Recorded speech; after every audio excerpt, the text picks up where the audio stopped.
Recorded live in Denver, this is the Super Meeting Podcast from Nexstar.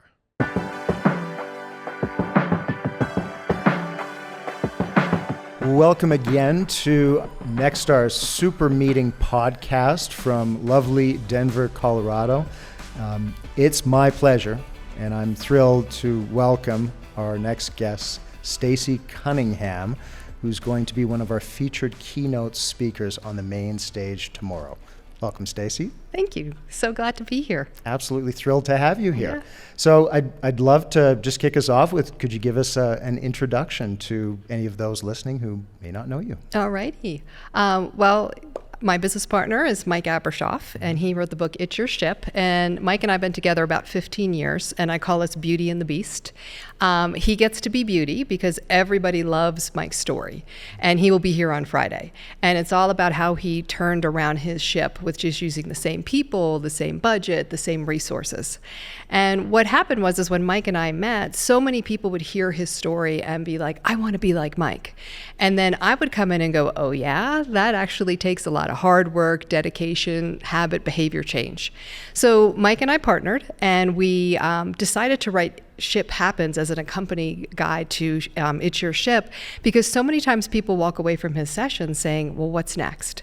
So what I did is I compiled new stories, new examples, more contemporary scenarios, and said, how do we give kind of leaders a kind of a how-to guide on how do you really run your ship? Because I don't know about you, when I first got into leadership, I feel like someone just sprinkled management fairy dust on me and said, oh great, you're going from an independent contributor and now you're going to lead people.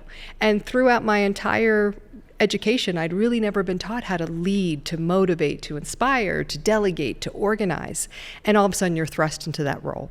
So I've been coaching and developing and mentoring people for most of my career. And I just love when people get that light bulb moment and they start to realize the power they have to influence, to persuade, and to really do amazing things together. So tomorrow's talk is going to be kind of a little bit of a unique twist though. I'm going to be focusing on leaders because leaders are the most important glue in an organization. We've heard that phrase that people join organizations and leave their managers, and it's very true. I have been in the world of retention and engagement for about 25 years. I hate to admit that. I was in the inception of it, and I'll talk a little bit more about that story tomorrow. But one of the things I've realized through the 25 years and looking out over the last several months, just how unhappy people are, how dissatisfied, how disengaged. There's a lot of kind of, quite frankly, victim mentality and woe is me and I'm not getting what I need. And a light bulb went off, and it was a great opportunity to come here to Nexstar. And I went, you know what? We've only written half of the engagement playbook. We have forgotten the most important character, and that's each of us. I'm the leader of my life, my career, my life, my aspirations. So I'm actually going to start tomorrow really talking about how do we go from maybe feeling like I am not in control, I'm rudderless, pun intended, with Ship Happens, to really being in control. And what are some of the simple yet elegant things I can do to really drive my destiny, my goals, my growth, my mindset? And so I'm going to be very interactive with the audience. I tend not to just speak at the audience. I'm going to be asking questions. I'm going to be giving them time to talk to each other.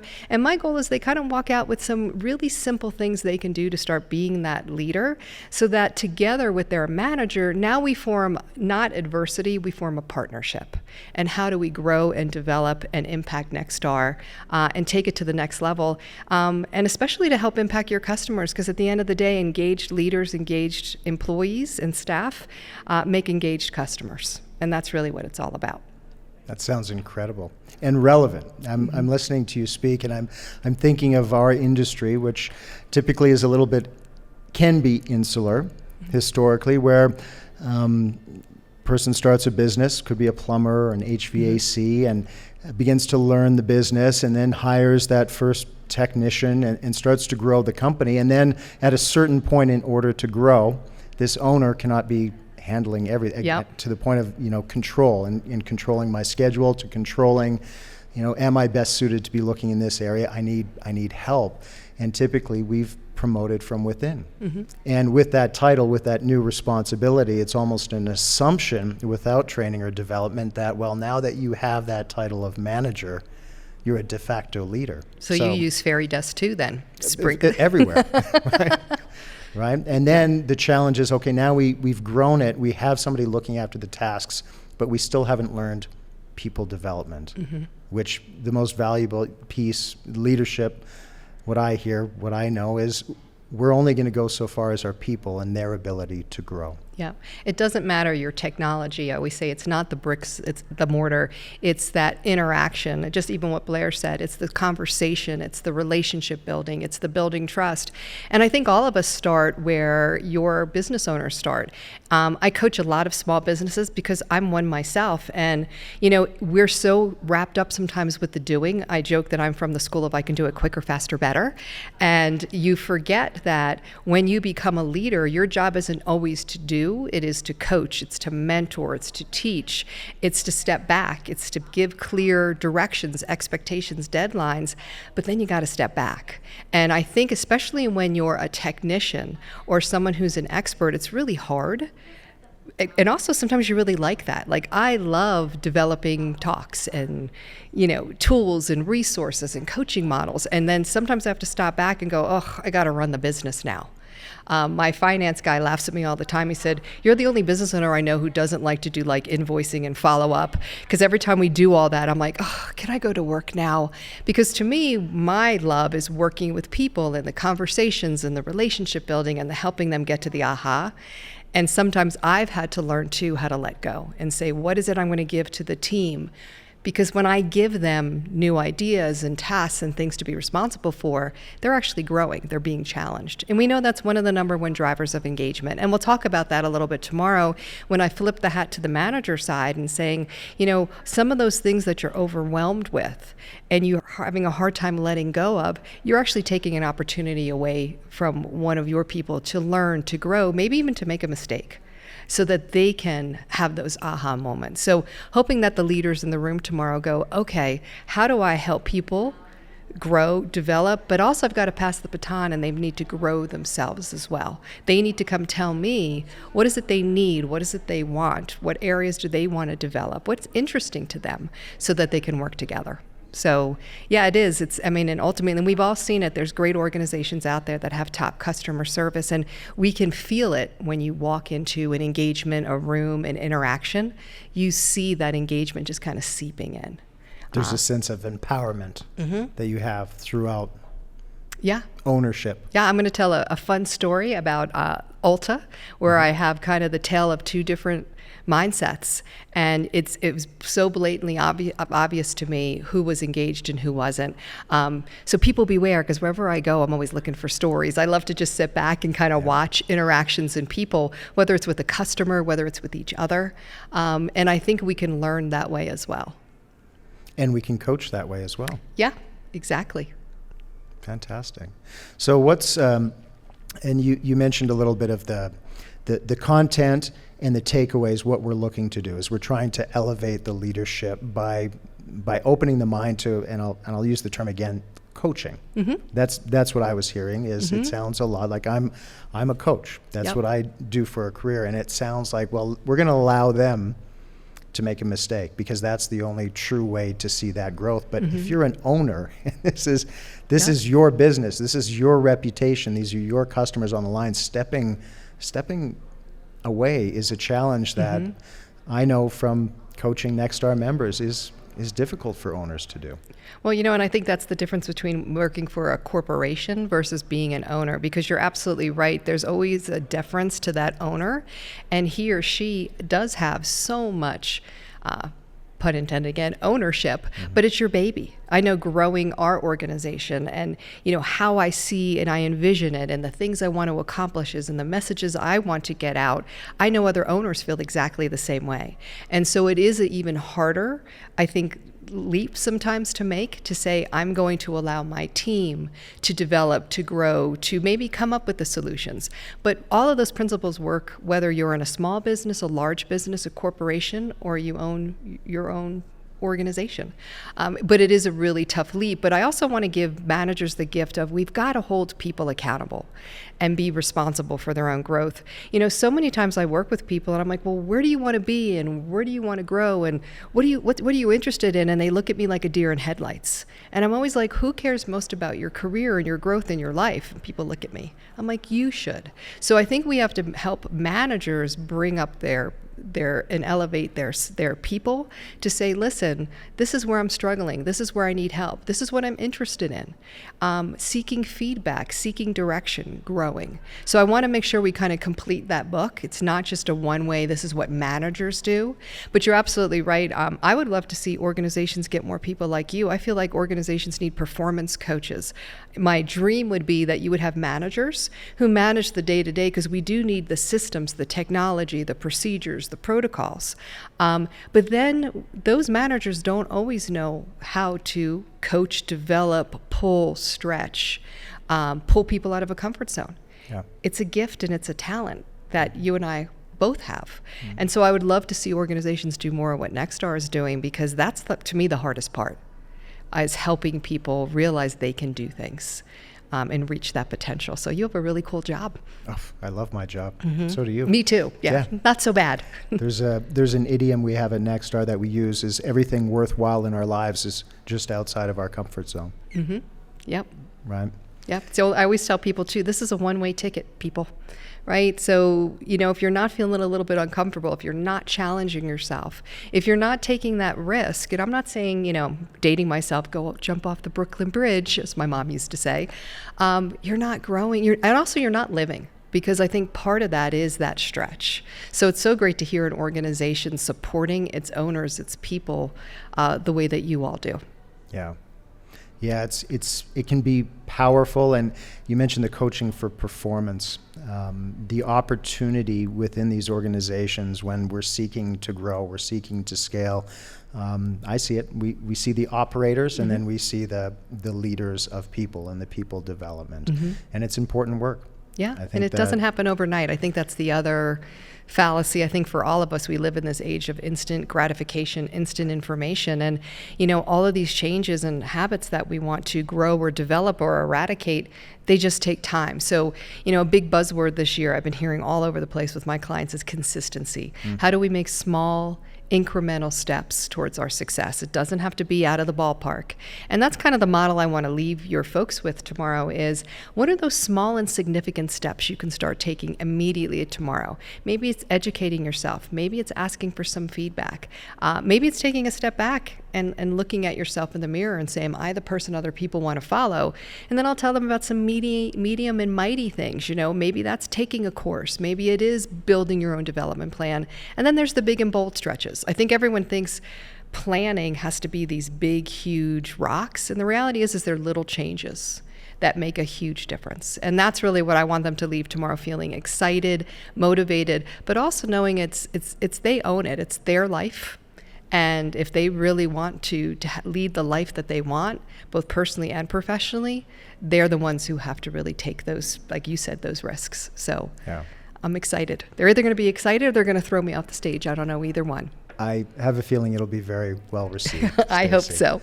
But yeah, those incremental, almost imperceptible steps, those little things that we can do. And when we speak about coaching, that's what we want to coach to, is this is something we could tackle today. Yeah. This is something we can accomplish. This is something we can turn into a habit, a behavior, right, that's going to feed. But we also want that framework. And you reference It's Your Ship, that framework, because Mike had a lot of young people enlisted, showing up, who the buy-in was either the threat of, there was discipline. So there was a framework with an ecosystem with which to work with. And we need that when we speak about the accountability piece. Yeah. But how do we transcend that to truly get to we're going to turn this person into the best possible version of themselves. Yeah.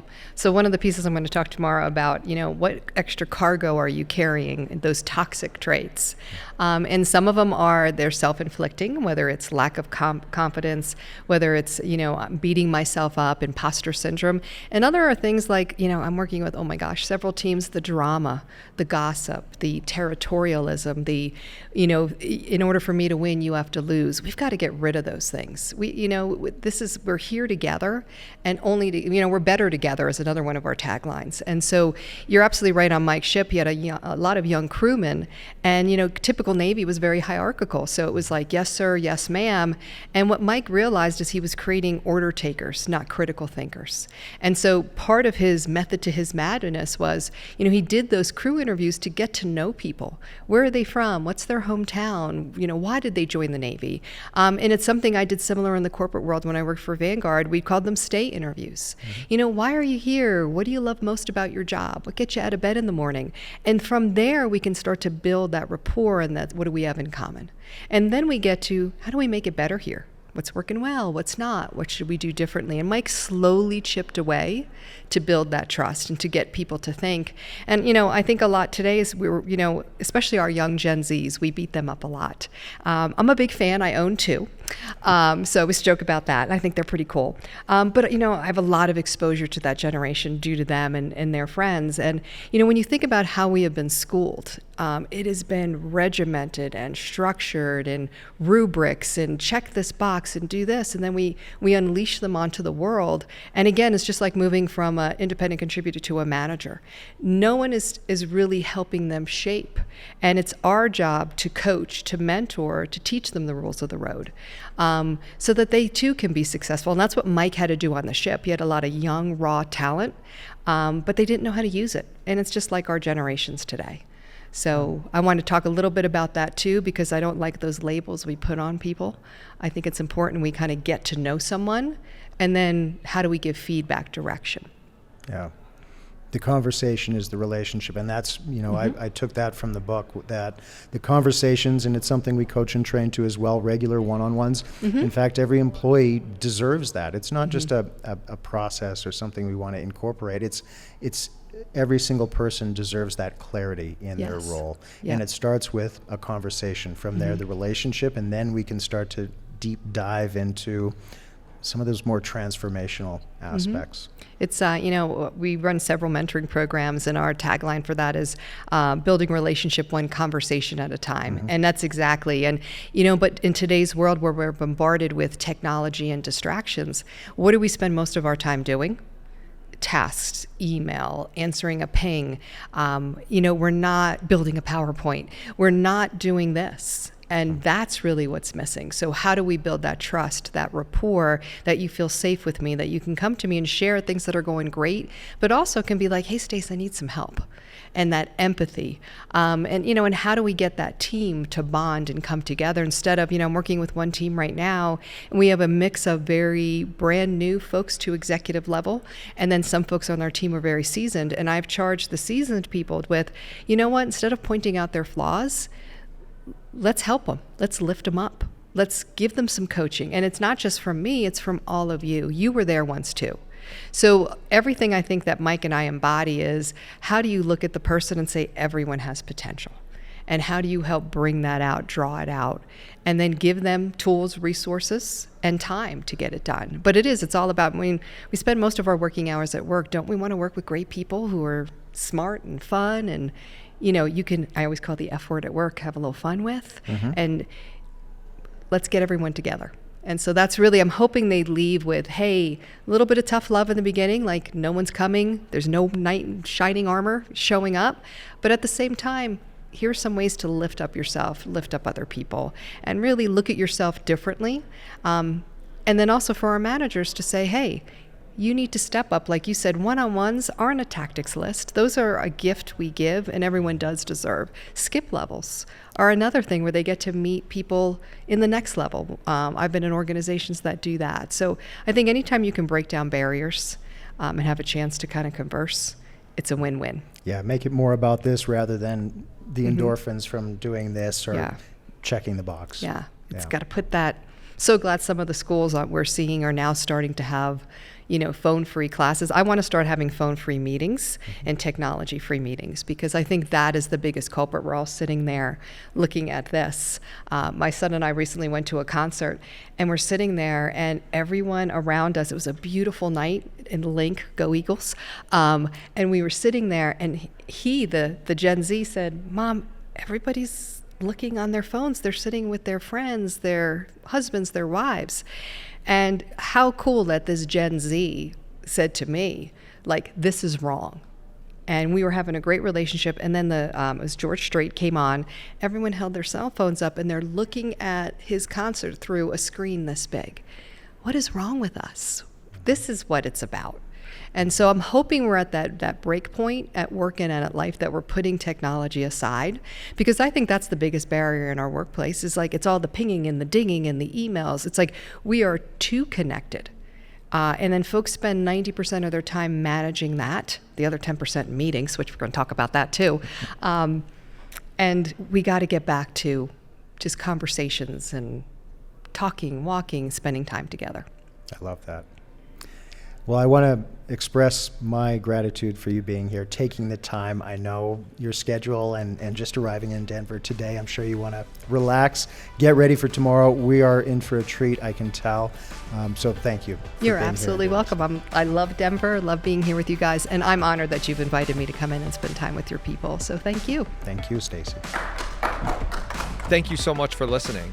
Head on over to youtube.com/Nexstar Network to get your podcast fix, and subscribe to get updated on all the newest releases.